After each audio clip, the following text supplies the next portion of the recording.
You incited Craig, didn't you? I didn't say nothing. I didn't. You did nothing to stop him shooting. No, sir. You knew he was thoroughly dangerous well before you got on the roof. No. And you had agreed to help.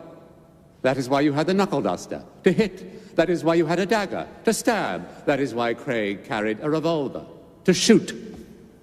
You two boys were heavily armed because you were prepared to do anything to escape if caught in the crime you were committing. Anything.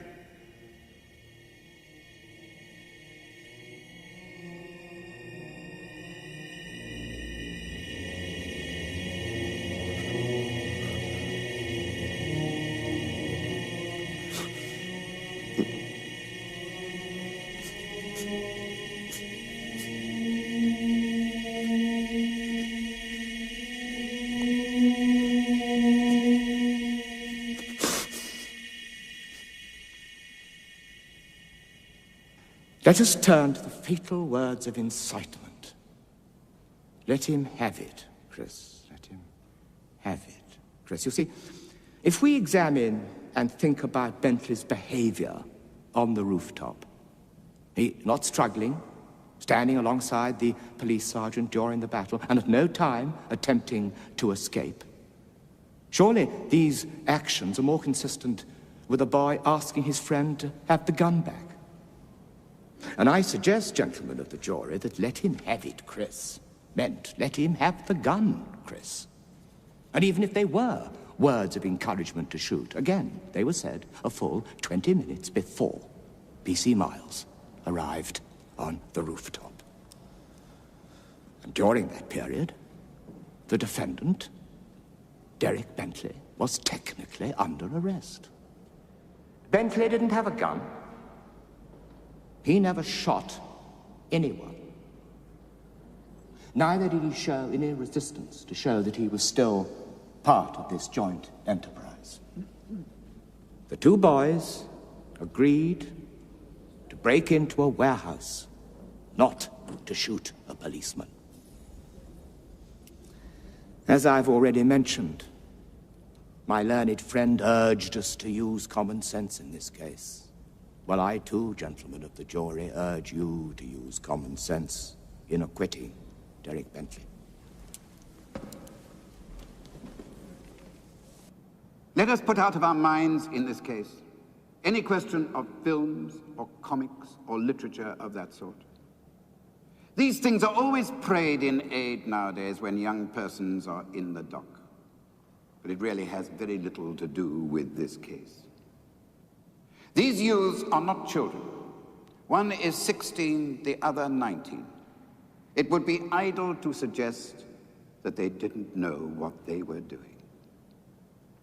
Members of the jury, you have heard the testimony of 3 policemen that Bentley called out, "Let him have it, Chris." And then the firing began. And the very first shot struck Sergeant Fairfax. Against this, both Bentley and Craig deny these words were ever said. All I will say is that these officers showed the highest gallantry. They were conspicuously brave. Are you going to say that they are conspicuous liars? Because if their evidence is untrue, that Bentley called out, "Let him have it, Chris," then these 3 policemen are doing their best to swear away the life of that boy. These youths were armed to the teeth. One carries a gun, ammunition, and a dagger.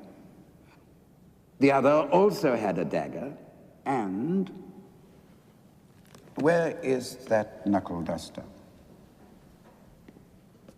This apparently was given to Bentley by Craig. Have you ever seen a more horrible weapon? If the blow with the steel is not enough, you have this spike at the side to stab. This weapon will be available to you, together with the other evidence, for you to examine when you retire. You will be faced with a simple question. Did these two youths go out with a common purpose, simply to break into a warehouse? Or did that common purpose extend to resisting apprehension, even by violence if necessary? It is for you to decide what the evidence supports. Take this back.